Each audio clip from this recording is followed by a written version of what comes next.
Today I'm going to be telling you 4 true stories which bring forth the variety of human nature in our markets and the kind of people who work in our markets.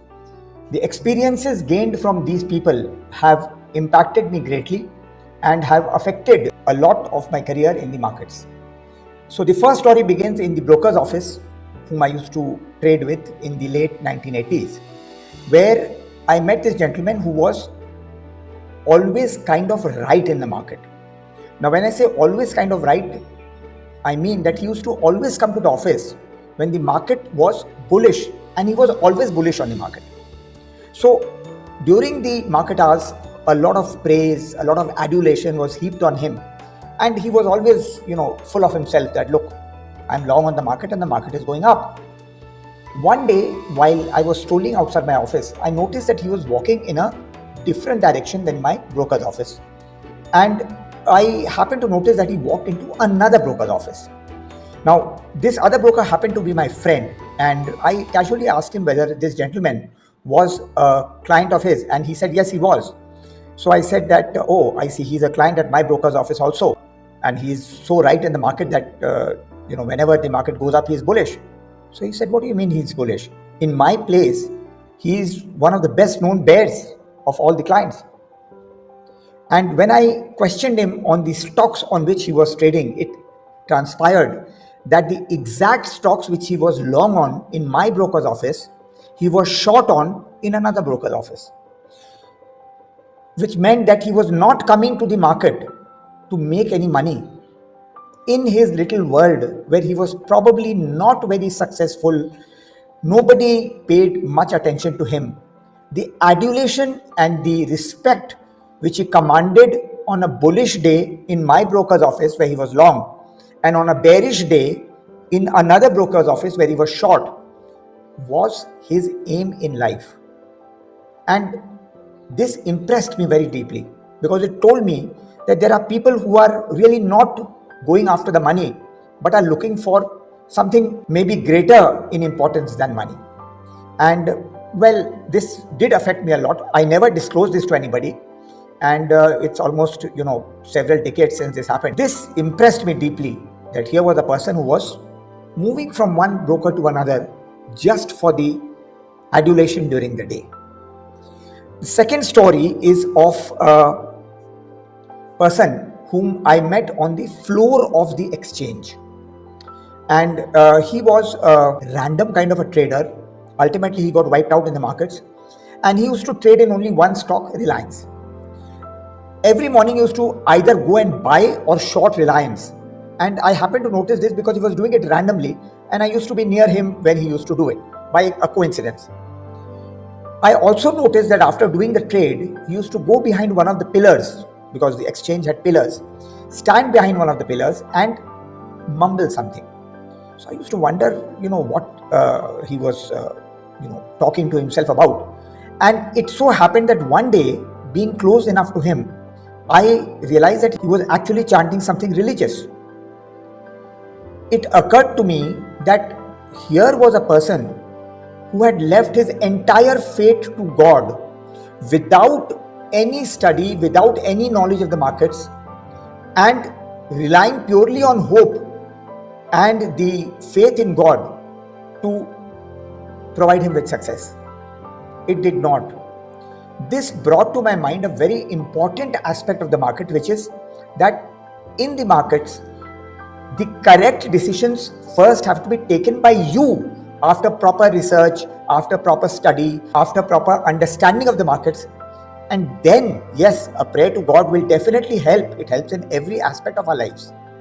And then only will God help you, really.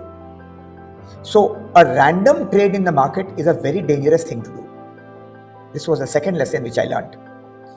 Now, the third lesson which I learned was that in my broker's firm, there was this gentleman who was a very high ranking official in a company. And one of the biggest trades which he did was that he shorted the stock of his company just before the results were supposed to come out. So in those days, everybody knew everything, and we sort of guessed that the results were not going to be good. And that is exactly what happened. The results were disastrous. The stock dropped sharply for a few seconds after the results were announced. And then the owner of the company announced a bonus in that share. The share shot up like anything. This gentleman disappeared totally from the scene. The broker kept calling him, there was no reply on his phone, and the tale did end a little poignantly.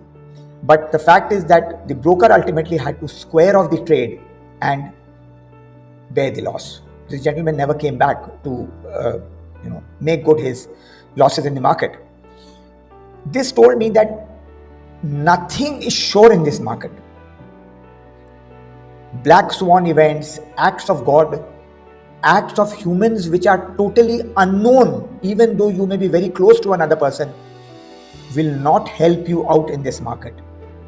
Things can happen which you never even imagined. Every day, every moment in the market is different. That is what makes this market so exciting. That is what invokes a passion in this market to master. Please remember that any conviction in any tip is a very, very dangerous thing to have. Because once you get a tip from Mr. X, which is right, you will probably not trade in it. Second time you get a tip from Mr. X, which is right, you'll probably say, oh my God, this is good, but let's have a look again.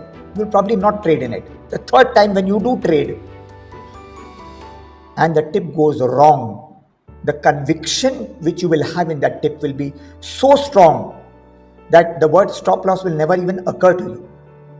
And this has happened to me quite a few times, and it will keep happening in the future.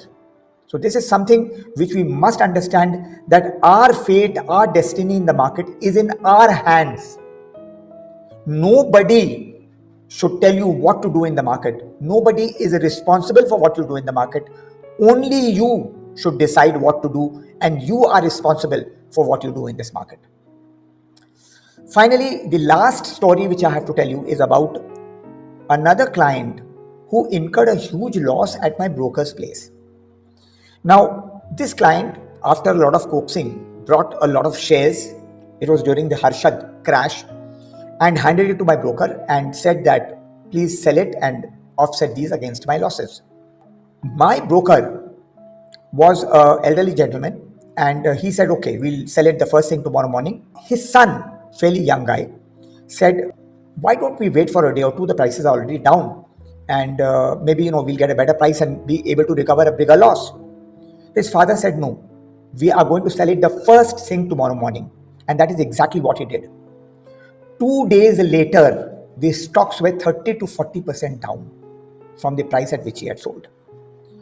Now, what does this teach us? It teaches us that experience, proper mentorship, a longer time in the market, a greater in-depth wisdom in the market is far more important than a random call in the market that the market has fallen too much. How much can the market fall and how much can the market rise is beyond the imagination of any human being. So these were 4 stories which have impacted my thinking in the market. And even though I do not think about them every day, somewhere in my subconscious, these videos of these stories are playing and guiding me in a proper way to do what I'm doing right now. There are times when I incur big losses. There are times when I make some profits. But at the same time, the impact of these stories helps me from getting wiped out in the markets.